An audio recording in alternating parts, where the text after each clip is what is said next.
जय श्री श्याम बच्चों, कैसे आप सब बच्चों। टॉपिक तो आपने देख ही लिया है। सीए फाउंडेशन अकाउंट्स के मोस्ट एक्सपेक्टेड टॉपिक्स मैं आपको बताने वाली हूँ, मोस्ट इंपॉर्टेंट टॉपिक मैं आपको बताने वाली हूँ। हालांकि देखो, सिलेक्टिव स्टडी में प्रमोट नहीं करती हूँ, ना ही मैं खुद उसके फेवर में हूँ। लेकिन अब जैसे May 26 के बच्चे हैं जो अब अगर जानना चाहते हैं कि इंपॉर्टेंट टॉपिक क्या है जिन पर हमें ज्यादा ध्यान देना चाहिए, तो ये वीडियो उनके लिए है। जो सितंबर 26 वाले स्टूडेंट्स हैं उनके पास इनफ टाइम है, पर हाँ, वो भी इस वीडियो का कैसे फायदा उठा सकते हैं, वो इन टॉपिक को अपनी प्रायोरिटी लिस्ट में रखें। पहले इन टॉपिक्स को, पहले इन चैप्टर्स को करें, फिर बाद में कुछ और करें। ठीक है, तो एक होती है सिलेक्टिव स्टडी, वो मैं प्रमोट नहीं कर रही हूँ, बट हाँ, स्मार्ट स्टडी आपको करनी है जिनमें ये टॉपिक्स आपकी हेल्प करेंगे। पहले इन टॉपिक्स को करो, टाइम बचता है या आप कर चुके हो इन टॉपिक्स को, फिर कुछ और सोचना। ठीक है, तो अकाउंट्स के मोस्ट एक्सपेक्टेड या मोस्ट इंपॉर्टेंट टॉपिक हम लोग देखते हैं। फटाफट आ जाओ। टोटल मैं आपको 11 टॉपिक्स बताऊंगी, जिसमें सबसे ऊपर प्रायोरिटी लिस्ट पे मेरे लिए मुझे लगता है issue forfeiture and reissue of shares. मुझे लगता है भैया ये सबसे इजी टॉपिक है, बिकॉज आपका 12th में बेस बना होता है और आप इजीली इसको कर लेते हो। और देखो, इस वाले जो और भी हैं इस यूनिट में, कंपनी अकाउंट्स वाली यूनिट में और भी टॉपिक्स हैं, लेकिन मैंने आपको इशू फॉरफीचर एंड री इशू क्यों कहा, क्योंकि आप पहले पढ़ के आ चुके हो और ये 15 मार्क्स का क्वेश्चन इसका आता है, इसीलिए मैंने इसका नाम पहले लिया है। तो एक तरीके से समझो, ठीक है, क्वेश्चन का लेवल बढ़ जाएगा। ठीक है, थोड़ी सी कॉम्प्लेक्सिटी बढ़ जाएगी, बट नॉलेज तो वही रहेगी, इन्फॉर्मेशन तो वही रहेगी, बेस तो वही रहेगी जो आपने 12th में पढ़ा है ना। तो सबसे पहले हम करेंगे issue forfeiture and reissue of shares, उसके बाद admission of a partner, retirement, NPO की accounting, final accounts, manufacturing, non manufacturing दोनों करेंगे। उसके बाद डिप्रिसिएशन वाला चैप्टर है। ठीक है, ये भी बहुत इंपॉर्टेंट है और ये आपको पहले से आता होता है बहुत हद तक। कुछ छोटी छोटी बातें हैं जो एड ऑन है वो हम कर लेंगे साथ में, है ना, उसमें क्या दिक्कत है। उसके बाद इन्वेंट्रीज चैप्टर आपके लिए नया है, बट छोटा सा चैप्टर है। बिल ऑफ एक्सचेंज पहले आपने पढ़ा हुआ है, थोड़ी बहुत उसमें एडिशंस है।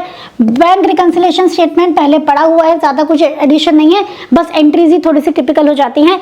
रेक्टिफिकेशन ऑफ एरर्स के साथ पल के कई बार ना जर्नल एंट्री का क्वेश्चन वैसे पूछ लेते हैं, आईसीएस जर्नल एंट्रीज आपकी टेस्ट कर लेता है, इसलिए ये इंपॉर्टेंट है।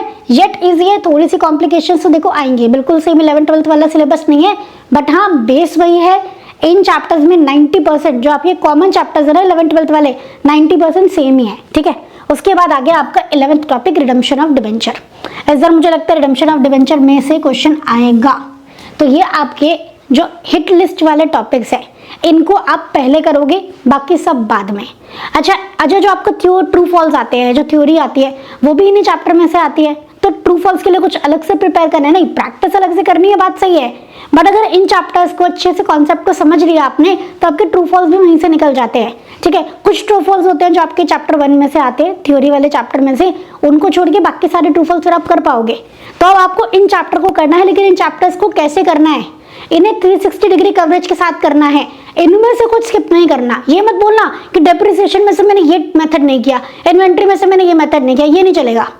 अब जब सिर्फ ये चैप्टर या सिर्फ ये टॉपिक आप कर रहे हो, तो आप इनको ए से लेके जेड तक पूरा करोगे। ठीक है, क्या क्या करना है आपको फटाफट देखो। कॉन्सेप्ट तो समझने हैं, नो डाउट। क्वेश्चंस की प्रैक्टिस करनी है, स्टडी मैट के क्वेश्चन भी करने हैं, और आरटीपी, एमटीपी, पीवाईक्यू सारे करने हैं। आरटीपी, एमटीपी और प्रीवियस ईयर पेपर के क्वेश्चंस जरूर करने हैं।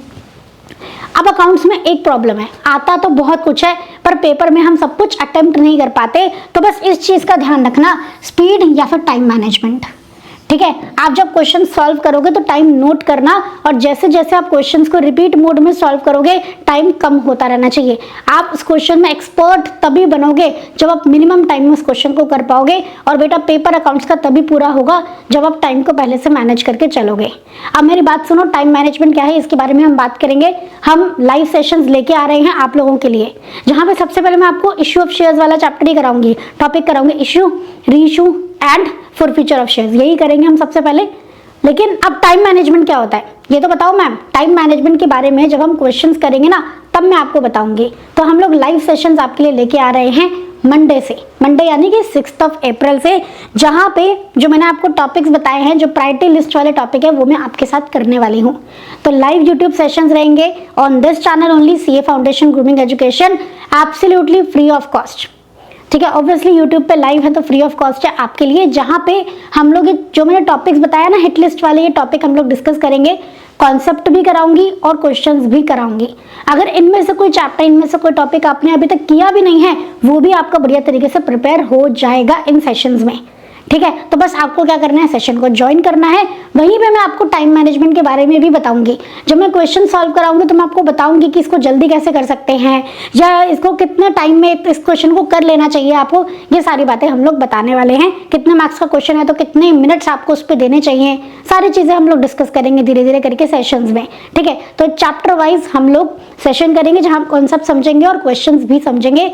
मंडे से शाम को 6 बजे on channel CA foundation grooming education, ठीक है। 6 अप्रैल शाम को 6 बजे, राइट। सभी बच्चे जरूर ज्वाइन हो जाना। और सबसे पहले हम लोग सबसे इंपॉर्टेंट चैप्टर ही करने वाले हैं, शेयर्स का जो कॉन्सेप्ट है, issue of shares, for future of share and reissue of share, ये हम करेंगे ऑन मंडे को शाम को 6 बजे, 6 अप्रैल को शाम को 6 बजे CA foundation grooming education channel पे लाइव। तो आप लोग जरूर ज्वाइन होना। 15 मार्क्स को जेब में लेके जाएंगे उस दिन, सब कुछ क्लियर करके जाएंगे, ठीक है। तो आई होप ये वीडियो आपको यूजफुल लगा है, फ्रेंड के साथ भी शेयर कर दो ताकि वो लोग भी सेशन को ज्वाइन कर पाए। और अगर आपको कोई भी इन्फॉर्मेशन चाहिए, आपको कोर्स के बारे में कुछ जानना है, टेस्ट सीरीज, हमारे सीए फाउंडेशन की टेस्ट सीरीज बहुत बच्चों को पसंद आती हैं और अब ये हाई टाइम है, आपको टेस्ट सीरीज ले लेनी चाहिए, टेस्ट की प्रिपरेशन कर लेनी चाहिए। कहीं से भी आपने टेस्ट सीरीज ले रखी है, बहुत बढ़िया बात है, लेकिन नहीं ली है तो you can opt for CA foundation के लिए हमारी वाली टेस्ट सीरीज, ठीक है। बढ़िया है, आपको प्रॉपर्ली गाइड किया जाएगा, आपको अच्छे से कमेंट देके बताया जाएगा। इनफैक्ट अगर आप टेस्ट देते हो और आपको लगता है कि मुझे टीचर से कुछ डिस्कस करना है टेस्ट के बारे में, आप वो भी कर सकते हो, फैकल्टी से भी डिस्कस कर सकते हो कि कैसे आप इम्प्रूव कर सकते हो, ठीक है। तो अगर आपको टेस्ट के बारे में, कोर्स के बारे में या कोई भी इशू है सीए फाउंडेशन से रिलेटेड, तो आप हमारे सपोर्ट टीम को कॉन्टैक्ट कर सकते हैं बच्चों। डेडिकेटेड टीम आपकी हेल्प के लिए ही बैठी हुई है, ठीक है। ऑन 8888880402, क्लियर है। तो सभी बच्चे सेशन को जरूर ज्वाइन करेंगे मंडे को 6 अप्रैल को शाम को 6 बजे CA foundation grooming education channel पे, ताकि हम लोग अपने मे 26 को एक बार में ही क्लियर कर लें। और जो बच्चे सितंबर के लिए प्रिपेयर कर रहे हैं उनकी कॉन्सेप्ट क्लैरिटी हो जाएगी बढ़िया तरीके से, तो वो लोग भी सेशन को ज्वाइन कर सकते हैं। तो please do share this session जितना हो सके, ठीक है। मिलते हैं मंडे को सेशन में। थैंक यू सो मच बच्चों, जय श्री राम।